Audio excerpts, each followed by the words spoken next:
Esse é o povo de Deus. Esse é o povo de Deus dos últimos dias. E quando você me pergunta, eu posso confiar em quem? Como que eu posso identificar quem são os servos verdadeiros de Deus e de Jesus Cristo? Os servos são aqueles que guardam os mandamentos de Deus e têm a fé de Jesus. Isso é claro. Isso está aqui, meu irmão. Lá em Apocalipse 14, é só você adiantar um pouquinho. Em Apocalipse 14, o próprio Deus dá testemunho nos últimos dias de quem é o seu povo, de quem são aqueles que vencem a besta, a imagem da besta e a marca da besta. Apocalipse 14, versículo 12. Está escrito: Deus aponta para a sua verdadeira igreja nos últimos dias. Deus aponta, Deus mostra para todo o universo, para todos os seres criados. Deus apresenta os seus filhos, os seus servos e declara: aqui está a perseverança dos santos, os que guardam os mandamentos de Deus e a fé de Jesus. Meu irmão, esses são os servos. Então, se você está dando ouvidos para alguém que não guarda os mandamentos de Deus e não tem o testemunho de Jesus, não tem a fé de Jesus, então, meu irmão, foge dessa pessoa. Essa pessoa está fazendo que nem o diabo fez lá em Mateus 4. Ele está pegando a verdade e está pegando a mentira. Ele está pegando aquilo que é luz e aquilo que é treva, está misturando, empacotando e está dando para você comer. É por isso que só nessa última semana, meus irmãos, nessa última semana, meus irmãos, dá até vontade de chorar. Tem ligado pessoas para mim, desesperadas. Pessoas que estão querendo vender tudo, fugir para a montanha, para ser protegida por gafanhoto, meus irmãos. Tem pessoas que estão desesperadas porque moram na beira do mar e vão vender tudo, porque vai vir tsunami e vai cobrir tudo. Meus irmãos, isso é bíblico, isso vai acontecer, mas deixa que a palavra lhe dirija, ok? Não fique dando ouvidos a pessoas que se intitulam servos, mas que não guardam os mandamentos de Deus, pessoas que não têm conhecimento. Elas vão falar para você que elas têm conhecimento. Elas vão falar para você que elas são servos de Deus, são sacerdotes, são profetas. Mas, meus irmãos, se eles não guardam os mandamentos de Deus, eles são mentirosos. Vamos abrir lá em Oséias. Vamos abrir lá em Oséias. Vamos saber, as pessoas elas leem esse versículo em Oséias, só que elas não leem até o final. Sabe por quê que elas não leem até o final? Porque se você ler até o final, vai ser revelado quem é o verdadeiro servo. Ok? Vamos ler então. Oséias capítulo 4, versículo 6. Está escrito: o meu povo está sendo destruído porque lhe falta o conhecimento. Os falsos profetas, ou nas igrejas evangélicas, se lê até aí, não lê o restante. E se você não leva a Bíblia para a igreja, e se você não abre a sua Bíblia em casa, quando você escuta pela internet essa frase, você fica crendo que essa pessoa está falando algo muito interessante, porque ela usa esse versículo para respaldar o suposto conhecimento que ela vai empurrar goela abaixo de você. Mas vamos ler o restante do versículo? Está escrito: porque tu, sacerdote, tu que se diz servo, tu que se diz profeta, tu que se diz entendido, tu que diz revelar o oculto, tu, sacerdote, tu, pastor, rejeitaste o conhecimento. Que conhecimento? Que conhecimento? Também eu te rejeitarei, para que não sejas sacerdote diante de mim, visto que te esquecestes da lei do teu Deus. Ok?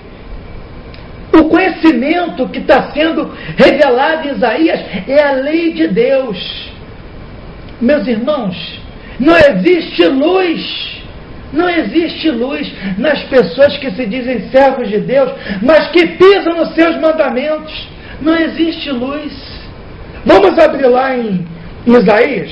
Vamos abrir Isaías, por favor. Isaías, versículo 8, capítulo 8, versículo 20. Isaías capítulo 8, versículo 20. Está escrito: a lei e ao testemunho. Lembra do que nós lemos em Apocalipse 1:2? João atestou a palavra de Deus, a lei, os 10 mandamentos, e ao testemunho de Jesus. Ok? A lei e ao testemunho. Se eles quem? Os supostos servos, se eles não falarem dessa maneira, jamais verão a alva. Em outras versões diz, jamais terão luz. Não tem luz. Essas pessoas não têm luz. Elas estão em trevas. Elas rejeitam a lei. Elas rejeitam o testemunho de Cristo. Mas elas vão falar em amor. Elas vão falar em amado para cá, amado para lá. Meu irmão, o amor só existe pela justiça. A base do trono de Deus é a justiça. Ok? Não existe amor sem justiça. Muitas pessoas, elas não entendem como que a Bíblia se autorrevela. Elas acham que é alguém que, por particular interpretação, pode revelar a Bíblia. Meus irmãos, isso é um grande engano. É a própria Bíblia que precisa se autorrevelar. Se ela foi inspirada por Deus e não por homens, ela não pode ser revelada por homens. Não adianta eu chegar aqui para os irmãos e falar o que eu penso, o que eu acho da Bíblia, ou de determinada passagem bíblica. Eu tenho que mostrar para os irmãos aonde na Bíblia ela se auto-interpreta. Vamos abrir, meus irmãos, lá em 2 Pedro, capítulo 1, 2 Pedro, capítulo 1, versículo 20. 2 Pedro, capítulo 1, versículo 20. Está escrito: sabendo, meu irmão, escuta, sabendo, primeiramente, antes de mais nada, antes de você parar para ficar ouvindo, dando ouvido a essas teorias especulatórias, teorias conspiracionistas, ok? Antes de você parar para dar ouvidos a essas coisas, primeiramente, Pedro diz que nenhuma profecia da Escritura provém de particular elucidação. Você sabe o que é isso, meu irmão? Sabendo, primeiramente, antes de mais nada, antes de você parar para dar ouvidos para alguém, como Eva deu ouvidos para a serpente e acabou levando a humanidade à queda, porque sabe o que acontece? Você começa a ficar buscando pela internet novidades, não é assim? Você vai lá vai para um lado, você vai para o outro, você ouve uma coisa aqui, ó, agora quem vai ressuscitar vai ser o João 23, agora vai ser um ET, olha, vai ser o filho do Papa, o Papa teve um filho com uma judia, aí você começa, meu irmão, você tem que prestar atenção, primeiramente, que nenhuma profecia da Escritura provém de particular elucidação. Não é alguém de forma particular que vai lhe explicar a Bíblia. Vamos continuar lendo? Vamos continuar. Versículo 21. Está escrito, porque nunca, aí Pedro dá ênfase, jamais qualquer profecia foi dada por vontade humana. Você leu, meu irmão? Você leu? Jamais. Então, se alguém falar para você que gafanhoto, o Apocalipse ele é completamente simbólico, ok? As pessoas querem interpretar o Apocalipse de forma literal. Aí você lê lá gafanhoto, aí você diz que gafanhoto é o gafanhoto que vai sair voando para proteger as pessoas. Olha só que estupidez, meu irmão. Aí você lê lá a marca da besta, aí você acha que a marca da besta é o microchip. Pelo amor de Deus, meu irmão. Se a marca, presta atenção, povo de Deus, se a marca é da besta, aonde que você tem que procurar a elucidação a respeito do que é a marca da besta? É na própria besta. Você tem que saber qual é a marca de autoridade da besta. E quem é a besta? A besta é o papado.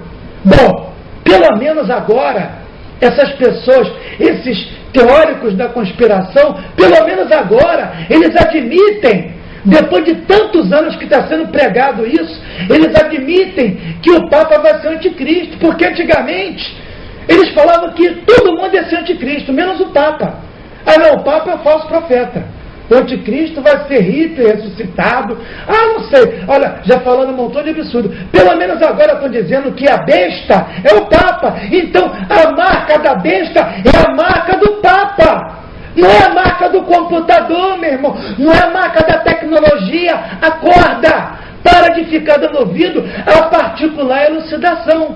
O chip é uma forma de controle, mas não é a marca da besta. E no terceiro bloco, nós vamos nos aprofundar em responder algumas perguntas. Mas vamos continuar no versículo. Entretanto, nenhuma profecia foi dada por vontade humana. Entretanto, homens santos falaram da parte de Deus. Da parte de Deus, não da parte de si mesmo, movidos pelo Espírito de Cristo, pelo Espírito Santo. Outra coisa que muitas pessoas confundem. Ah, o Espírito Santo é o Espírito de uma outra pessoa. Meu irmão, você conhece algum santo sem ser Cristo e sem ser Deus? Você conhece? Você conhece? Lá em João está escrito, Jesus disse que ele viria junto com o Pai e habitaria em nós. O Espírito Santo não é o espírito de uma terceira pessoa, meu irmão. Pelo amor de Deus. Mas, bom, vamos continuar. Vamos deixar isso para lá. Bom, então, mas por que os servos é que têm condições de revelar as profecias bíblicas? Por quê? Porque eles não falam de si mesmos. Eles são fiéis. Eles mostram na Bíblia aonde você pode entender a própria Bíblia. É um pouco aqui, um pouco ali. Essa é a metodologia para você entender a Bíblia. Se você tentar entender a Bíblia com um outro método, se alguém te ensinar um outro método para entender a Bíblia, sem ser um pouco aqui, um pouco ali, foge dessa pessoa, meu irmão. Porque ele está te enganando. Assim como Satanás enganou a Eva e tentou enganar a Cristo. E por que ele não conseguiu enganar a Cristo? Hein? Como que Cristo resistiu a Satanás? Como? Está escrito. É a mesma maneira que você tem que entender a Bíblia. Você tem que ir onde está escrito. Vamos abrir em Isaías 28. Você vai entender qual é o método correto de interpretar a Bíblia e as profecias bíblicas. Isaías 28. Vamos começar no versículo 9. Isaías 28, versículo 9. Está escrito: a quem, pois, a Bíblia vai fazer uma pergunta, presta muita atenção. A quem, pois, se ensinaria o conhecimento? Lembra do conhecimento que nós lemos em Oséias?